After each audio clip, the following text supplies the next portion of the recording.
What's up, guys? Too many coincidences too close together here, so I got to share this with you. I just showed this fireball last week that was over some Spanish speaking area. I'm assuming it was Mexico or Central America.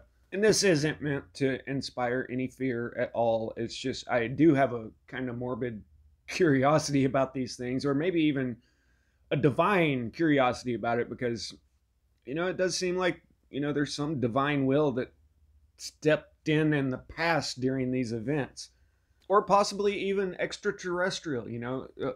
Other people are a lot more sure that this world is one way or another than I am. I leave every possibility available on the table until it is actually proven one way or another. But right now, I rate extraterrestrials very, very low on my scale. But if I found a wrecked spaceship next week, then it would all change. But shortly after that one was sighted, another one was seen in Oregon. And just look at this thing. That's just craziness. And honestly, that is the way that I've pictured all of these events that I've been reading about from our history. Those were two separate recent events. And then on New Year's Day, I heard about the rattling in Pittsburgh. And it was cloudy that day, so nobody actually saw it, but they all felt the boom and heard it. And now, for what it's worth, the official story on it is that a 30 megaton boom, I'm going to not use certain words here, happened over the city of Pittsburgh. To put that into perspective, when they dropped the little boy B over the hero of Shima back in 1945, that was 15 kilotons. So what just happened over Pittsburgh a couple days ago was twice the size of Hero and twice the size of the Tunguska event. I'm sure most of you have heard of this. Eric's air boom that leveled all of the trees all around.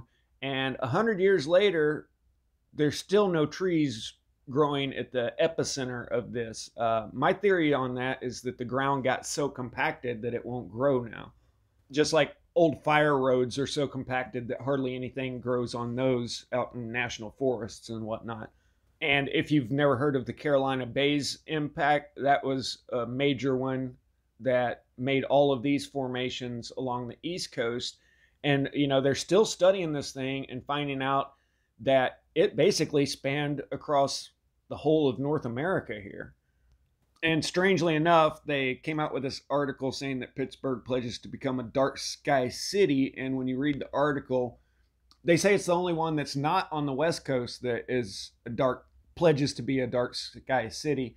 About 6 months ago, I was seeing these all over the place for all of the West Coast cities, and I wasn't sure if they were signaling something, which I'm not sure right now if they're signaling or something, but nothing happened then. And hopefully I've thrown in enough words here to throw off the AIAO. And the most interesting part of this is that the FE management, the people that are supposed to take over in the event of anything going on, just happens to be starting a drill tomorrow on a NU clear event that takes into consideration if there was a big kablooey in a major populated area and if it was a high altitude one. And this is just too many coincidences in too short of a period of time. I had to throw this out there. But I know that anybody that was paying attention before this big thing that we've just been going through and the whole world started, they ran the 201 event. And we just happened to have all of these events happening up in the sky right at the time that they are scheduled to do this event. And they've got this whole narrative in here. I'll throw this in the links. And just like they outline right here, after about a minute, the chief's vision and hearing had mostly returned. This is the one helpful little bit of knowledge that I can share if you were ever to witness such a thing. It would be damn near impossible not to watch it, but don't watch it. It can easily blind you. Even the Chebalance event, people were blinded temporarily because it got brighter than the sun, and that's not even really a big one.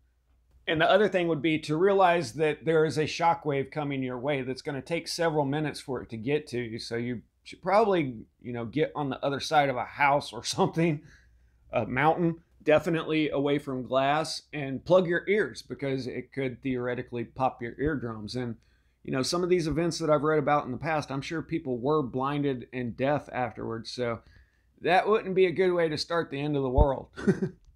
But the odds of that are pretty astronomical, I think. But anyway, like I said, I just find this stuff interesting. I thought I'd throw it out there. This is a lot of coincidences all in one little small time frame. Laters.